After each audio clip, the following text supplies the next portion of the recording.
كفى والسلام على عباده الذين اصطفى والحمد لله رب العالمين والصلاة والسلام على سيد الأنبياء والمرسلين قال الله تبارك وتعالى في القرآن المجيد والفرقان الحميد رضي الله عنهم ورضوا عنه صدق الله مولانا العظيم قال الله تبارك وتعالى في شان حبيبه إن الله وملائكته يصلون على النبي يا أيها الذين آمنوا صلوا عليه وسلموا تسلیما۔ درود شریف بآواز بلند ایک دفعہ پڑھ لیجئے۔ الصلاۃ والسلام علیک یا سیدی یا رسول اللہ وعلی آلک واصحابک یا سیدی یا رحمۃ للعالمین۔ صلاۃ وسلام علیک یا رسول اللہ۔ اللہم نور قلوبنا بالقرآن وزین اخلاقنا بالقرآن وادخلنا الجنة بالقرآن ونجنا من النار بالقرآن۔ تمام حمد و ثنا، تعریف و توصیف اللہ رب العالمین جل مجدہ الکریم کی ذات بابرکات کے لیے جو تمام کائنات کا ہماری جانوں کا خالق و مالک ہے۔ اللہ رب العالمین جل مجدہ الکریم کی حمد و ثنا کے بعد نبی مکرم،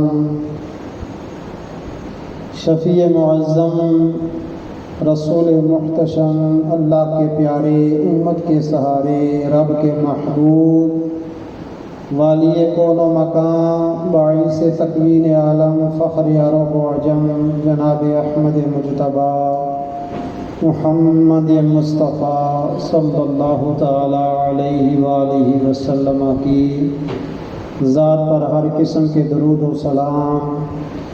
میرے اور آپ کے کریم آقا صلی اللہ تعالی علیہ وآلہ وسلم نے ارشاد فرمایا، جب تم اپنی مجالس کو آراستہ کرو، یعنی جب کسی مجلس میں بیٹھو، اپنی مجلس کو آراستہ کرو تو مجھ پر درود شریف پڑھ کے آراستہ کرو کہ یہ درود پاک بروز قیامت تمہارے لیے نور ہوگا، تمہارے لیے روشنی کا سبب ہوگا۔ اللہ تعالی ہمیں نبی کریم صلی اللہ تعالی علیہ وسلم پر کثرت سے درود شریف پڑھنے کی توفیق عطا فرمائے۔ برادران اسلام، اسلامی سال کا پہلا مہینہ محرم الحرام کا یہ مقدس مہینہ جاری و ساری ہے۔ اس کی یکم تاریخ کو سیدنا عمر فاروق اعظم رضی اللہ تعالی عنہ کی یوم شہادت ہے۔ اسی حوالے سے آپ کے اسلام لانے کا واقعہ اور چند جو نبی کریم صلی اللہ تعالی علیہ وسلم نے آپ کی شان بیان فرمائی، اسی حوالے سے گفتگو کی سعادت حاصل کروں گا۔ دعا ہے کہ اللہ تعالی مجھے حق بات بیان کرنے کی توفیق عطا فرمائے اور سن سنا کر ہم سب کو عمل کی توفیق عطا فرمائے۔ برادران اسلام، ہمیں بڑی آسانی سے اسلام نصیب ہوا، کوئی مشقت نہیں سہنی پڑی، کوئی ہمیں تکلیف نہیں سہنی پڑی۔ ہم نے آنکھ کھولی تو ہمارے قانون موزن نے یہ سزائے دل نواز بلند کی کہ مبارک ہو تو محمد عربی صلی اللہ تعالی علیہ وسلم کا غلام بن کے آ رہا ہے۔ ہم نے بولنا شروع کیا تو ہماری زبان پر اللہ تبارک و تعالی کا نام جاری کیا گیا۔ ہم جب توتلے لہجے میں لا الہ الا اللہ محمد الرسول اللہ پڑھنے لگے تو ہمارے خاندان میں خوشیاں منائی گئی، مٹھائیاں تقسیم کی گئی، ہم نماز پڑھتے ہیں تو محلے میں معزز ٹھہراتے ہیں، روزہ رکھتے ہیں تو عزت کی نگاہ سے دیکھا جاتا ہے، حج کے لیے جاتے ہیں تو دعاؤں کے ساتھ ہمیں رخصت کیا جاتا ہے، اور حج کے بعد واپس حج کر کے آتے ہیں تو ہمیں پھولوں کے گلدستے پیش کیے جاتے ہیں، مبارکیں دی جاتی ہیں، ہم سے دعائیں کی جاتی ہیں، کرائی جاتی ہیں۔ ہمیں جو ہے وہ دین پر عمل کرنا ہمارے لیے کوئی مشکل نہیں ہے، بڑی آسانی سے ہمیں اسلام کی دولت نصیب ہوئی۔ ذرا سوچئے کہ اس وقت وہ کتنا مشکل اور کٹن دور تھا کہ جب کوئی اسلام قبول کرتا تو معاشرے سے کٹ دیا جاتا، معاشرے کے ساتھ اس کا رابطہ ختم کر دیا جاتا۔ میرے اور آپ کے کریم آقا صلی اللہ تعالی علیہ وآلہ وسلم کی ذات قریش کے جو ہے عالی نسب خاندان سے آپ کا تعلق ہے، لوگ آپ کو صادق اور امین بھی کہتے ہیں۔ میرے کریم آقا صلی اللہ تعالی علیہ وسلم یہ ارشاد فرمائیں، اگر کیا کفار اگر میں تمہیں کہوں کہ اس پہاڑی کے پیچھے سے بہت بڑا لشکر آ رہا ہے تو کیا تم مان لو گے؟ تو سب بیک وقت زبان کہتے ہیں کہ ہم مان لیں گے کیونکہ آپ صادق اور امین ہیں۔ اور نبی کریم صلی اللہ تعالی علیہ وآلہ وسلم کی ذات گرامی سے وہ لوگ اپنے فیصلے کراتے، حضور کو اپنا حاکم تسلیم کرتے، لیکن جب میرے اور آپ کے کریم اور لجپال آقا صلی اللہ تعالی علیہ وسلم نے ان کفار مکہ کو اللہ تبارک و تعالی کی توحید کی تبلیغ دی کہ اے کفار مکہ اس رب پر ایمان لاؤ جو وحدہ لا شریک ہے، اللہ تبارک و تعالیٰ کی توحید اپناؤ، اللہ رب العالمین کو ایک مانو، تو وہ لوگ آپ کے جان کے دشمن بن گئے۔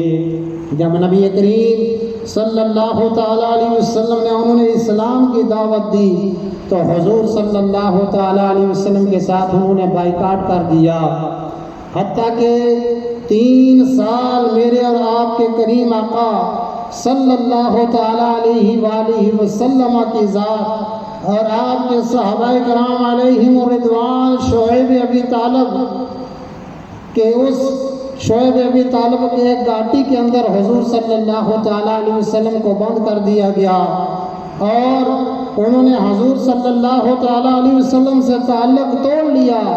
کیوں؟ میرے آقا صلی اللہ تعالیٰ علیہ وسلم کا یہ قصور تھا کہ آپ ان کو اللہ تبارک و تعالیٰ کی توحید، اللہ کی وحدانیت کا جو دعوت دے رہے تھے، حتیٰ کہ انہوں نے کعبۃ اللہ کی چھت پر ایک عبارت لکھ دی کہ ان سے کوئی رابطہ نہ کرے، اور وہ مکے والے اتنے سنگ دل تھے کہ نبی کریم صلی اللہ تعالیٰ علیہ وسلم کے صحابہ اور اس شعیب ابی طالب گاٹی کے اندر کوئی بھی اگر باہر سے قافلہ تجارت کے لیے آتا تو وہ حضور اور حضور کے صحابہ سے ملنے نہ دیتے تاکہ ان سے کوئی چیز خرید نہ لیں۔ سب سے پہلے حضور صلی اللہ تعالیٰ علیہ وسلم نے دین اسلام کی دعوت دی تو ہم سب کی ماں ام المومنین حضرت سیداتنا عائشہ، حضرت سیدنا خدیجہ الکبریٰ رضی اللہ تعالیٰ عنہا آپ پر ایمان لائی، اللہ تبارک و تعالیٰ کی توحید کو بلند کیا، اور نبی کریم صلی اللہ تعالیٰ علیہ وسلم کی دعوت سے آپ کے پیارے ساتھی حضرت سیدنا ابو بکر صدیق رضی اللہ تعالیٰ عنہ اسلام آپ لائے۔ اور اس کے بعد چونکہ حضرت علی رضی اللہ تعالیٰ عنہ کا لڑکپن ہے، بچے ہیں، پھر بھی آپ کی دعوت پر آپ نے اسلام قبول کیا، اور اس کے بعد حضور کی دعوت پر حضرت سیدنا بلال حبشی رضی اللہ تعالی عنہ، حضرت سمیہ رضی اللہ تعالی عنہ، حضرت عمار بن یاسر، وہ صحابہ کرام علیہم رضوان جنہوں نے اسلام قبول کیا، آپ لوگوں نے ان کی زندگی کا مطالعہ کیا ہوگا کہ کس طرح حضرت بلال حبشی رضی اللہ تعالیٰ عنہ کو تپتی ریت پر لٹا دیا جاتا، کوئلوں پر لٹا دیا جاتا، اتنی تکلیف سے ان لوگوں نے دین اسلام پر کاربند رہے۔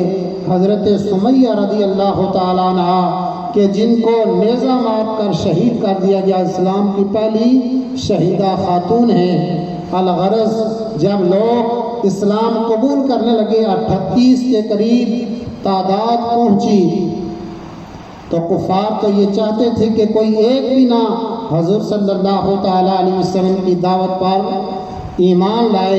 تو حضور صلی اللہ تعالیٰ علیہ وسلم ایک دن حضرت جندان، عبداللہ بن جندان رضی اللہ تعالیٰ عنہ کے گھر کے قریب سے جا رہے تھے، تو ابو جہل بدبخت نے ایک نوکیلا پتھر لے کر حضور صلی اللہ تعالیٰ علیہ وسلم پر حملہ کر دیا۔ میرے اور آپ کے کریم لجپال آقا صلی اللہ تعالیٰ علیہ وآلہ وسلم کا جسم مبارک خون سے لہو لہان ہو گیا۔ میرے کریم آقا سدھے بیت اللہ میں جا کر اللہ کی بارگاہ میں سر بسجود ہو گئے کہ اے اللہ تو انہیں ہدایت عطا فرما۔ حضرت امیر حمزہ رسول اللہ صلی اللہ تعالیٰ علیہ وسلم کے چچا شکار کھیلنے گئے ہوئے تھے، واپسی پر اب جب بھی آپ کا معمول تھا شکار سے واپس ہوتے تو بڑے اترا کر چلتے، تو آپ واپس ہو رہے تھے تو دو لونڈیاں یہ باتیں کر رہی تھی کہ اگر اس کو پتہ چل جائے نا کہ اس کے بھتیجے کے ساتھ ابو جہل نے کیا کیا ہے تو اس طرح اترا کے نہ چلتے۔ تو جب حضرت امیر حمزہ نبی کریم صلی اللہ تعالیٰ علیہ وسلم کے چچا کے کانوں میں یہ آواز پہنچی کہ میرے بھتیجے کو ابو جہل نے زخمی کیا ہے، تو انہوں نے اس لونڈیوں سے پوچھا کہ کیا باتیں کر رہی ہو؟ تو انہوں نے کہا کہ ابو جہل نے تیرے بھتیجے کو زخمی کر دیا ہے۔ تو حضرت امیر حمزہ رضی اللہ تعالیٰ نے وہی کمان لے کر سیدھے حرم پاک میں لے گئے۔ ابو جہل بیٹھا تھا، اسی تیر کمان سے اس کا سر پھاڑ دیا اور کہا کہ بدبخت، میرے یتیم بھتیجے کو تو نے تکلیف پہنچائی، حتیٰ کہ معاملہ رفع دفع ہو گیا۔ اور حضرت امیر حمزہ رضی اللہ تعالیٰ عنہ رسول اللہ صلی اللہ تعالیٰ علیہ وسلم کے پاس حرم کعبہ میں گئے تو حضور کی آنکھوں سے آنسو تھے۔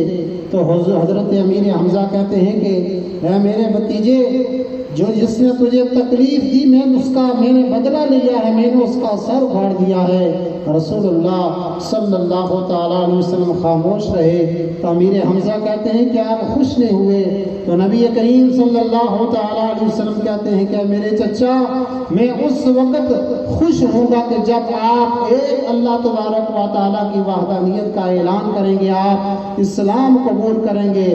تو اسی وقت حضرت امیر حمزہ رضی اللہ تعالیٰ عنہ اسلام آپ نے قبول کر لیا۔ اور آپ کو پتہ ہے اسلام قبول کرنے کے بعد بھی آپ کی کتنی بے دردی کے ساتھ شہادت ہوئی، جن کا لقب تھا اسد اللہ اور اسد الرسول، اللہ کے رسول اور اللہ کے شیر اور اللہ کے رسول کے شیر۔ غزوہ بدر میں بھی آپ کا جو ہے اعضاء کو جو ہے وہ ٹکڑے ٹکڑے کر دیا گیا۔ کتنی تکلیف یہ لوگوں نے اسلام قبول کیا، کتنی تکلیف کے ساتھ انہوں نے زندگی بسر کی، حتیٰ کہ اپنی جان بھی اللہ کے سپرد کر دی۔ تو حضرت امیر حمزہ رضی اللہ تعالی عنہ جب آپ نے قبول کیا تو 26 سال کا جوان، نام جس کا عمر بن خطاب، کڑیل جوان ہے، اپنے گھر میں پیچ ہوتے کھا رہے ہیں کہ اگر اسی طرح آج بڑے بڑے لوگ جو ہے وہ اسلام قبول کر رہے ہیں، امیر حمزہ نے بھی اسلام قبول کر لیا، اگر اسی طرح لوگ اسلام میں داخل ہوتے گئے تو ہمارے آباء و اجداد کا کیا بنے گا، ان کو کون پوجے گا؟ تو اب حضرت عمر رضی اللہ تعالیٰ نے کہا اس کا حل یہی ہے کہ بانی اسلام کی زندگی کا چراغ جو ہے وہ گل کر دیا جائے، معاذ اللہ۔ تو حضرت عمر بن خطاب رضی اللہ تعالیٰ انہوں نے کہا کہ یہ کام کرے کون؟ تو خود ہی تلوار اٹھائی اور کہا کہ آج میں بانی اسلام معاذ اللہ نبی کریم صلی اللہ تعالیٰ علیہ وسلم کو قتل کر دوں گا۔ اس ارادے سے نکلے تو راستے میں نعیم بن عبداللہ ان سے ملاقات ہوئی، تو جب آپ نے ان کے تیور دیکھے، آنکھوں میں نشہ دیکھا، تو کہنے لگے کہ عمر کہاں کا ارادہ ہے؟ کہا کہ بانی اسلام کی زندگی کا چراغ گل کرنے جا رہا ہوں۔ حضرت نعیم بن عبداللہ رضی اللہ تعالیٰ نے کہا کہ پہلے اپنے گھر کی جا کر خبر لو، تمہارا بہنوئی اور تمہاری بہن بھی اسلام انہوں نے قبول کر لیا ہے۔ تو وہاں سے مڑے بڑے غصے میں سیدھے اپنی بہن کے گھر جاتے ہیں، دروازے پر دستک دیتے ہیں، اندر سے قرآن کی تلاوت کی آواز آ رہی ہے۔ آپ کی بہن اور بہنوئی اسلام قبول کر چکے تھے۔ دروازہ کھولا، اپنے بہنوئی کو بھی مارنا شروع کیا، اپنی بہن کو بھی مارنا شروع کیا، حتیٰ کہ اپنی بہن کے سر سے خون نکلا۔ تو انہوں نے کہا کون سی چیز ہے کہ ان کے سر سے بھی خون نکل آیا؟ لیکن حضرت فاطمہ جو حضرت عمر رضی اللہ تعالیٰ کی بہن تھی، انہوں نے کہا کہ اے عمر، تم بھی خطاب کا بیٹا ہے اور میں بھی خطاب کی بیٹی ہوں، تم ہماری جان تو لے سکتے ہو لیکن ہمیں اسلام سے پھیر نہیں سکتے۔ جب اس قدر سخت جملے آپ کی بہن نے کہے تو وہ سوچنے پر مجبور ہو گئے۔ حضرت عمر رضی اللہ تعالیٰ نے کہا کہ اچھا یہ بتاؤ کہ تم کیا پڑھ رہے تھے، وہ مجھے بھی سناؤ۔ تو آپ کی بہن نے کہا کہ عمر یہ اللہ کا کلام ہے، پاک کلام ہے، سب سے پہلے تم جا کر غسل کرو۔ حضرت عمر فاروق اعظم رضی اللہ تعالیٰ عنہ غسل کر رہے ہیں، ادھر میرے کریم آقا صلی اللہ تعالیٰ علیہ وسلم ہاتھ اٹھا کر دعا مانگتے ہیں کہ اے اللہ عمر کے ذریعے اسلام کو طاقت عطا فرما، اسلام کو عزت عطا فرما۔ حضرت عمر رضی اللہ تعالیٰ عنہ غسل کر کے آئے، قرآن کی تلاوت سنی تو آپ کا دل نور اسلام سے روشن ہو گیا۔ انہوں نے کہا کہ مجھے بھی محمد مصطفیٰ صلی اللہ تعالیٰ علیہ وسلم کی بارگاہ میں لے چلو۔ حضرت عمر رضی اللہ تعالیٰ وہی ننگی تلوار لٹکا کر جاتے ہیں، نبی کریم صلی اللہ تعالیٰ علیہ وسلم سامنے جلوہ فرمائے۔ حضرت امیر حمزہ نے دیکھا، صحابہ کرام نے کہا کہ یا رسول اللہ عمر تلوار لے کے آ رہے ہیں۔ حضرت امیر حمزہ نے کہا کہ اگر اچھے ارادے سے آ رہے ہیں تو بسم اللہ، نہیں تو انہی کی تلوار سے انہی کا سر جو ہے وہ قلم کر دوں گا۔ لیکن حضرت عمر رضی اللہ تعالیٰ کے دل میں اسلام روشن ہو چکا تھا۔ آقا نبی کریم صلی اللہ تعالیٰ علیہ وسلم کا ہاتھ پر آئے اور ہاتھ میں ہاتھ دے کر اشہد اللہ الہ الا اللہ واشہد ان محمد الرسول اللہ پڑھا۔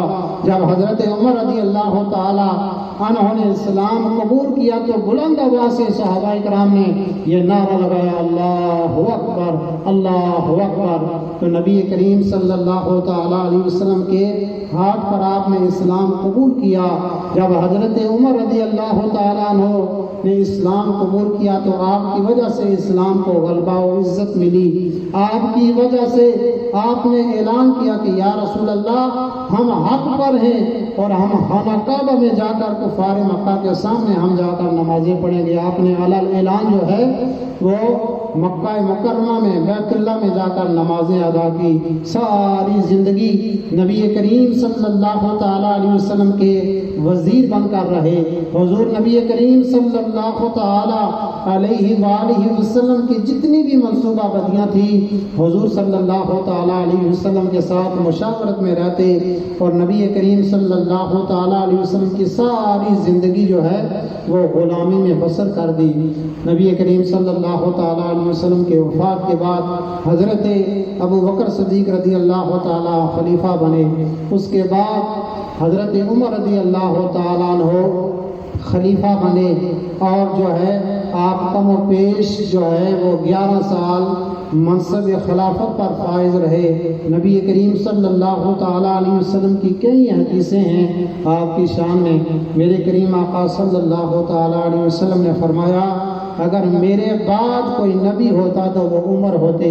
حضور کا فرمان ہے کہ عمر کا سایہ دے کر شیطان جو ہے وہ بھاگ جاتا ہے۔ جب آپ نے اسلام آپ نے قبول کیا تو بہت زیادہ جو ہے وہ علاقہ جو ہے مسلمانوں نے فتح کیا 22 لاکھ مربع میل پر آپ کی حکومت تھی، لیکن آپ کی سادگی کا یہ عالم تھا کہ کپڑوں پر کئی کئی پابند لگے ہوئے ہوتے تھے۔ نبی کریم صلی اللہ تعالیٰ علیہ وسلم کی یہ صحابی امیر المومنین حضرت عمر بن خطاب رضی اللہ تعالیٰ عنہ 11 سال دور خلافت پر رہے، اور ایک مجوسی ابو العظم فیروز نے آپ کو نماز فجر کے اندر مدینہ طیبہ میں نماز پڑھا رہے تھے تو آپ کو شہید کر دیا گیا۔ تو آپ کی وجہ سے جو ہے وہ اللہ تبارک و تعالیٰ نے اسلام کو جو ہے بہت زیادہ طاقت عطا فرمائی، اور قرآن کریم میں بھی نبی کریم صلی اللہ تعالیٰ علیہ وسلم جب کوئی مشاورت کرتے تو حضرت عمر رضی اللہ تعالیٰ عنہ آپ جو ہے وہ مشاورت کے لیے حضور صلی اللہ تعالیٰ علیہ وسلم کو جو مشورہ دیتے، تو کئی ایک چیزیں ہیں جس طرح آپ نے فرمایا یا رسول اللہ مقام ابراہیم کو ہمیں مصلی بنانا چاہیے، تو اللہ نے قرآن میں یہ آیت نازل فرما دی وَاتَّخِذُوا مِن مَقَامِ إِبْرَاهِيمَ مُصَلًّى۔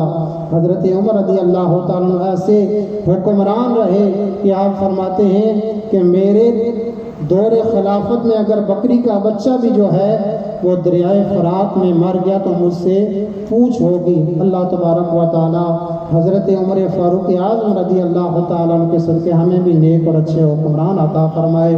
آپ کی یوم شہادت ہے یکم محرم الحرام، اللہ رب العالمین ان کے درجات بلند فرمائے، ان کے صدقے ہم سب کی کامل بخشش اور مغفرت عطا فرمائے۔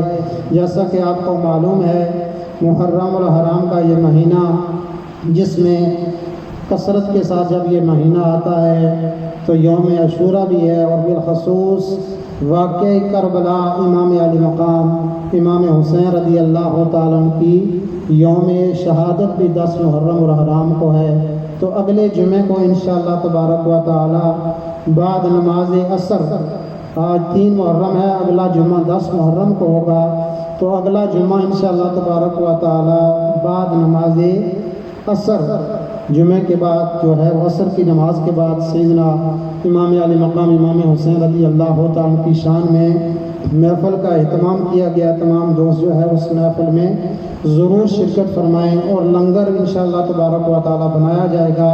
جیسا کہ پتہ ہے کہ جب محرم الحرام کا مہینہ آتا ہے تو بڑی عقیدت کے ساتھ لوگ جو ہے امام علی مقام کی جو ہے وہ شان میں یہ کسی کو کوئی پانی کی سبیل لگاتا ہے، کوئی دودھ کی، کوئی لنگر تقسیم کرتا ہے۔ تو حضرت امام علی مقام امام حسین رضی اللہ تعالیٰ کی فضیلت اور شان آپ سب جانتے ہیں کہ کس طرح آپ نے اپنے ہر کچھ قربان کر کے اسلام کو بلند کیا۔ تو انشاءاللہ اسی مسجد میں عصر کی نماز کے بعد اگلے جمعے جو ہے وہ واقع کربلا کے سلسلے میں محفل کا اہتمام ہوگا۔ لنگر میں ضرور شرکت فرمائیں۔ دوست کہتے رہتے ہیں جب کوئی ایسی بڑی محفل ہو تو ہمیں بتایا کریں۔ ہم حضرت امام علی مقام امام حسین رضی اللہ تعالیٰ کا صدقہ اللہ ہم سب کو عطا فرماتا ہے، تو انشاءاللہ لنگر میں بھی حصہ ڈالیں، کھانے کا اہتمام ہوگا۔ تو جو 2 بندے پیچھے کھڑے ہوں گے تو جن جن دوستوں نے لنگر میں بھی حصہ ڈالنا ہو وہ ضرور ڈالیے۔ اللہ ہمیں عمل کی توفیق عطا فرمائے۔ جن دوستوں نے سنتے ادا کرنی ہے سنتے ادا